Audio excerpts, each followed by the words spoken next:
My parents left for a 3-day business trip, leaving me in charge of my 15-year-old brother, Nathan. I was 17 at the time, old enough to handle things on my own, and my parents trusted me. Everything seemed normal during the first 2 days, until the nightmare began. The first night passed uneventfully. Nathan and I ordered pizza, watched TV, and then went to bed. The house felt a little cold, and the wooden floors creaked under the wind, but I didn't think much of it. The next morning, everything was just as it had been, with nothing out of place. On the second night, I was working on my assignments in the living room while Nathan was in the kitchen preparing dinner. He loved experimenting with cooking, and I was used to the clatter of pots and pans as he moved around. But then, out of nowhere, a blood-curdling scream rang through the house. I rushed into the kitchen and found Nathan standing frozen, his face pale, his eyes wide with terror as he stared at the window above the sink. He was shaking as he told me he had seen a man outside, standing in our backyard. He described the figure, a tall, motionless man, his clothes smeared with blood, his face hidden in the darkness. My heart pounded as I ran to the window. The backyard was empty, with only the overgrown bushes swaying slightly in the night breeze. There was no one there. I tried to reassure myself that Nathan had imagined it, but the fear in his eyes made me uneasy. We quickly shut the blinds, locked all the doors and windows, and sat down to eat in tense silence. At around 3:00 a.m., while I was half asleep, a loud, forceful knocking echoed through the house. It wasn't a normal knock. It was urgent, almost violent, like someone was desperately trying to get inside. I froze, listening intently. Nathan was awake too, his breathing ragged with fear. The knocking continued, heavy and insistent, each thud sending a shiver down my spine. Then suddenly it stopped. I strained my ears, trying to detect any movement outside, footsteps, rustling, anything. But the house remained eerily silent. The only sound was the low hum of the refrigerator in the kitchen. I stayed awake for the rest of the night, unable to shake the overwhelming feeling that we were being watched. The next morning, I tried to convince myself that it was over. But as I stepped outside to take out the trash, my stomach dropped. Lying face down in the grass, near our small vegetable garden, was a body. At first, I thought it might be someone who had passed out, maybe a drunk or a homeless person who had wandered onto our property. But as I hesitantly stepped closer, I saw the blood. His shirt was soaked in it, deep red stains spreading across the fabric. A wave of nausea hit me. His face was turned away, completely still. My hands shook as I pulled out my phone and called the police. Officer Reynolds arrived with 2 other officers, their faces grave as they examined the scene. They bombarded Nathan and me with questions. Had we heard gunshots? Had we seen anyone else? Did we recognize the man? We told them everything. Nathan's sighting the night before, the knocking at 3 a.m. The officers exchanged uneasy glances, but they had no explanations. No one in the neighborhood had reported anything unusual. There were no missing person reports that matched the man's description. They took the body away and promised to keep us updated, but we never received any answers. They never found out who he was, how he got there, or why he was covered in blood. When our parents rushed home after hearing what had happened, they questioned us repeatedly, but we had nothing more to tell them. Nathan was shaken for weeks, and even now I can't shake the unease that settled over our house that night. To this day, no one knows who that man was or how he ended up in our backyard. The police never determined whether it was a case of foul play or something else entirely. But every time I walk past the kitchen window, I remember Nathan's terrified face that night, the fear in his voice as he described the man in the dark. And I keep asking myself the same questions. Why our house? Why us? We never got an answer. Before we dive into the next story, if you're visiting our channel for the first time, don't forget to hit the subscribe button and turn on the bell icon to stay updated with our upcoming scary stories.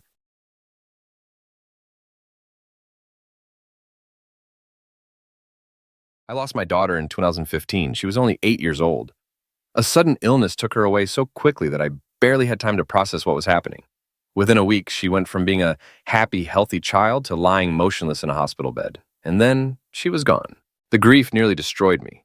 The only thing that kept me going was visiting her grave whenever I felt overwhelmed. It became my safe space, the only place where I could talk to her, whisper my thoughts, and convince myself that she was still somewhere close. If you've ever lost someone dear to you, you might understand the strange pull of a cemetery at night. During the day, it's just a place. Rows of headstones, trees, and the occasional passerby. But when the sun sets, something changes. The silence feels heavier, the air colder. It's as if the entire place is holding its breath. I never considered myself superstitious. But I also know that some things in this world simply can't be explained. That night was colder than usual.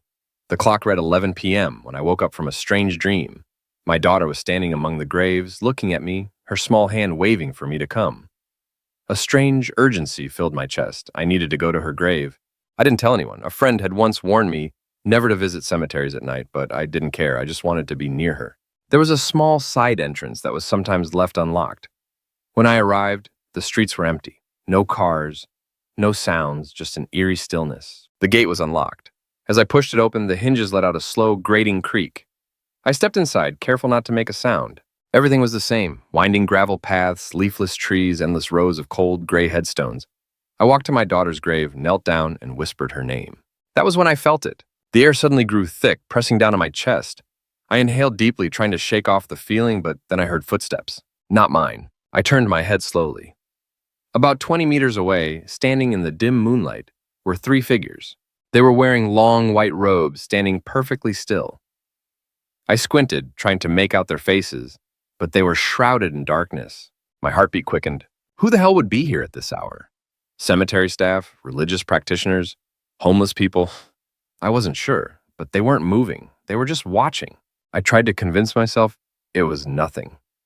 But then, in perfect unison, they tilted their heads toward me in a way that was unnatural, mechanical. A chill crawled down my spine. I got to my feet, moving as quietly as possible. The moment I stepped away from the grave, they started walking toward me. Slow, silent. I turned down another path, weaving through the graves. When I glanced back, they were still there, following at the same exact pace. And then the whispering, and it wasn't clear, just a low rhythmic chant. I broke into a cold sweat. Where was the exit? I had walked these paths hundreds of times, but now nothing looked familiar. Then I saw it, the narrow gate where I had entered. I sprinted. My heart pounded as I reached the sidewalk. I didn't dare look back. But just as I caught my breath, I noticed something else. A black van was parked across the street. The engine was off, the headlights were dark. In the inside, I could see a man in the driver's seat. I couldn't make out his face, but I knew he was looking at me. He didn't move, didn't speak. He just watched. Then the engine hummed to life. The van rolled forward, disappearing into the dark, empty road. I stood there, frozen. Were those figures connected to him? Had I just stumbled into something I wasn't meant to see? Or were they simply waiting for someone who never showed up? I don't know. But I do know one thing. I will never step foot in that cemetery at night again. Do you believe in ghosts? Maybe you don't. But sometimes there are things far worse than ghosts. There are people you should never cross paths with.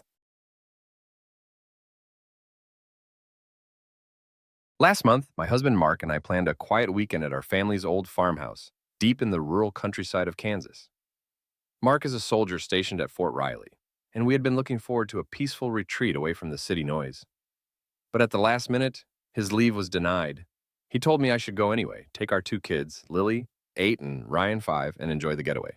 I've been driving trucks for years, a skill I picked up from my dad, who spent most of his life hauling freight cross-country.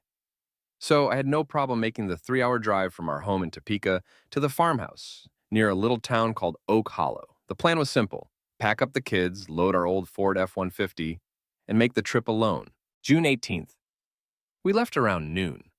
The kids were buzzing with excitement, rummaging through their backpacks stuffed with snacks and coloring books, while I focused on navigating the winding back roads. The sky was a perfect shade of blue. The temperature, a comfortable 80 degrees, and the roads were nearly empty. Honestly, I found the drive soothing, miles of open farmland rolling past, the kind of stillness that makes you feel like you're the only person in the world. We were about an hour in when I noticed a maroon sedan in my rearview mirror. At first, it was just another car on the road. But after 10 minutes, I realized something was off. The sedan never tried to pass, even on open stretches where it easily could. It just stayed there, a few car lengths behind, mirroring my every move. I tried to dismiss it. Maybe it was just a cautious driver. Maybe they weren't paying attention. But the unease in my gut told me otherwise. Every time I sped up, so did they. When I slowed down, they matched my pace. I glanced at Lily in the rearview mirror. She was busy drawing in her sketchbook, oblivious. Ryan, who was usually talkative, had dozed off. I kept my voice calm, didn't want to alarm them. But inside, my nerves were on edge. Then I decided to test a theory. Instead of staying on the highway, I took a sudden right onto a smaller, less traveled back road, one I normally wouldn't take. The sedan followed. That's when the anxiety in my stomach turned into something colder. After another 15 minutes, the car sped up slightly, closing the distance between us. For the first time, I got a clear look at the driver through my side mirror. He was middle-aged, maybe mid-40s, with a baseball cap pulled low over his face. His expression was unreadable. For a second, I thought he might try to overtake me, but he didn't. He just stayed there, close enough that I could feel his presence. I forced myself to breathe evenly. Maybe it was all in my head. Maybe he was just headed the same way. But deep down, I knew better.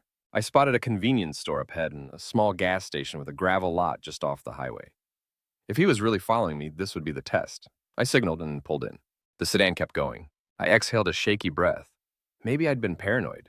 Maybe it had been a coincidence after all. Inside, the store was quiet. The clerk, an older man with a weathered face, greeted us as I grabbed some snacks and let the kids use the restroom. I made small talk about the weather, the farmlands, normal things, anything to ground myself. No mention of the strange driver. Feeling calmer, we got back on the road. But about 20 minutes later, my heart nearly stopped. In the rearview mirror, a car appeared in the distance. It was too far back to make out clearly, but something about the shape of its headlights looked familiar. I kept glancing every few seconds. The sun was hitting my mirror at an angle, making it difficult to be certain. But a cold certainty crept into my chest. Then, just as we reached a slight incline in the road, the car disappeared. Not turned off, not slowed down, just vanished. I swallowed hard. Where the hell did it go? A few miles later, the kids started complaining they were hungry. I was feeling uneasy, but didn't want to skip stopping altogether. There was a rest area I'd used before, just 5 minutes ahead. I took the exit, half expecting to see that maroon sedan appear behind me again. But it never did. The parking lot was mostly empty except for a single semi-truck parked at the far end. I chose a spot near the rest building, close to the lights. We got out, stretched our legs, and grabbed some vending machine snacks. I tried to shake the lingering paranoia, but my eyes kept scanning the area. An older woman with a Labrador walked past, giving us a polite nod. No strange men, no maroon cars. I started to feel foolish, like I'd let my imagination run wild. We loaded back into the truck, ready to finish the trip. As we pulled onto the final stretch of dirt road leading to the farmhouse, the kids cheered. The sun was setting, casting a golden glow over the fields. The tension I'd been carrying all day started to ease. I was home, home, safe, or so I thought.